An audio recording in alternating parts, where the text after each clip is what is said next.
Hello. Okay, this is discussion for week 12. So I'm just gonna again walk you through some of the things I learned as I went through this week's material.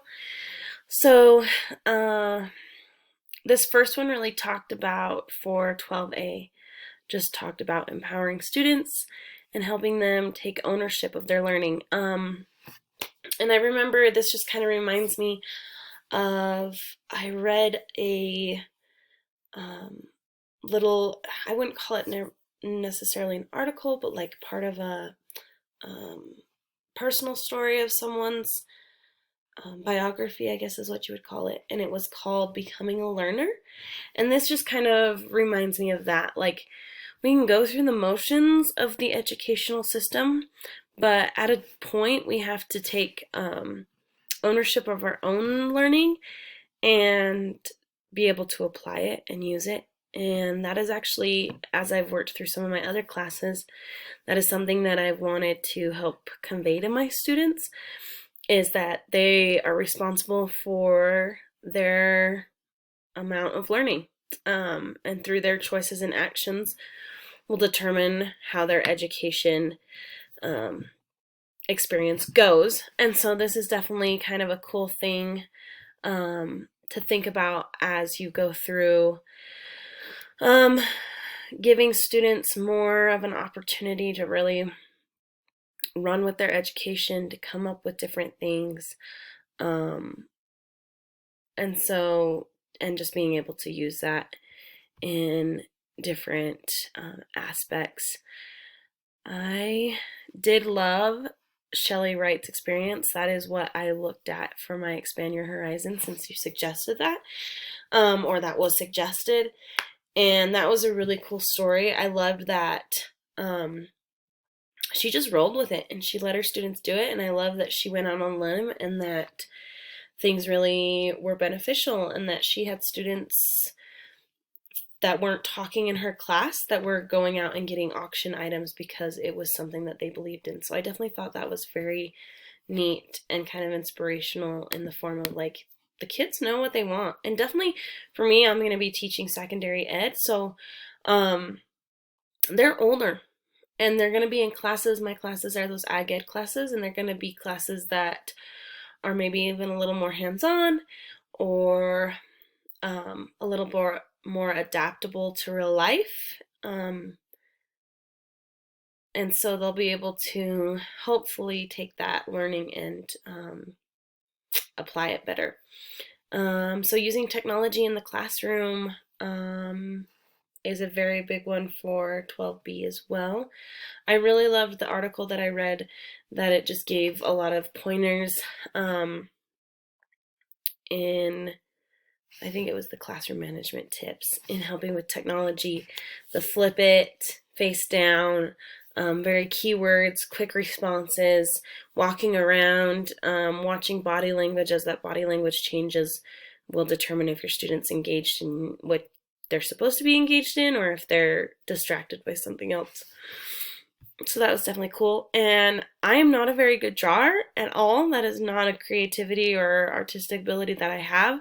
So I watched this Google Auto Draw tutorial, and I thought that would be something really cool to help me make. I could include that in PowerPoints, or if I was going to say, if I was doing a class where students needed to create like a logo for a business, or something along that line, maybe something like that would work really well in the classroom by using technology.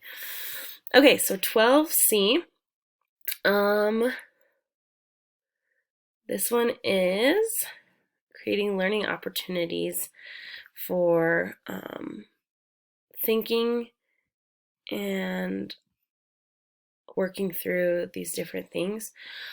I really think that if you can apply all these different, we've learned a lot of different strategies, a lot of ways to think, project learning, questions, inquiry, all these things that help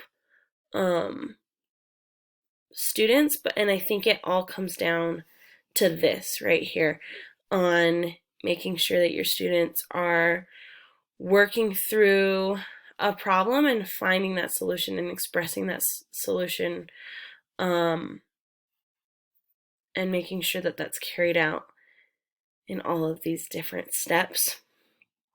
And I think if you can teach your students how to work through that in their projects that they're working on, then they'll feel more successful, or they'll come up with their own solutions a lot quicker and be able to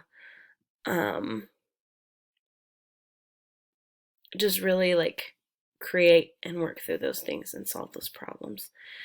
So the one that I did here is how to use speech to text in Gmail. I don't know if you've noticed, but I am all about videos and I am all about auditory learning. And so being able to speak to text versus writing is something that I would really benefit from. So that's the video that I looked into. Okay, 12D, this was a very good story. He had a lot of humor and I really enjoyed that. And the idea of creativity in education is just as important as like literacy and stuff, is very cool to watch and to see that people have those ideas. So it kind of reminded me the story that he was telling about the ballerina, the dancer. It very much reminded me of my little brother, who is super, super smart in like mechanics, figuring out how things work, putting things together, coming up with alternatives on how to fix something. We were putting in a sink and a cabinet at my grandma's house. We were doing a little bit of remodeling for her and my grandpa, and my uncle was trying to fit this certain fitting in, and Levi was just sitting there watching him, and Levi suggested doing it a different way, and it worked the other way that my uncle hadn't have thought, and my brother's only 10 years old. And so, but he doesn't necessarily read very well, and he struggles in math. And so he might have those kind of struggles, but it's important to know that like his level of creativity and engineering is amazing, and if he can focus on that and focus on those more of those sensory items, he's able to learn better in the reading and the math because he has something in his hand or he's working through a project like that. So that just very much reminded me of that kind of a thing. And then working through the creative spark. Let me pull this up so I can be reminded. Oh, this was the art. Yes, yes, yes, yes. Such a cool idea. And I think that something that was my favorite about her and this story was that she wasn't alone in what she came up with. Like, it was kind of her first spark, her first idea, but she had to go to other people to find answers on how to fix some of the maybe hang-ups that she had on her creativity. So I love that it wasn't just her doing everything.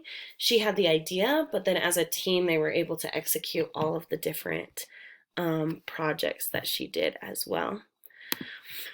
For 12E, I went ahead and on my website, I added 2 embedded codes of little get to know me questions under the get to know the teacher section, or my little bio that I did. So I added those to my website.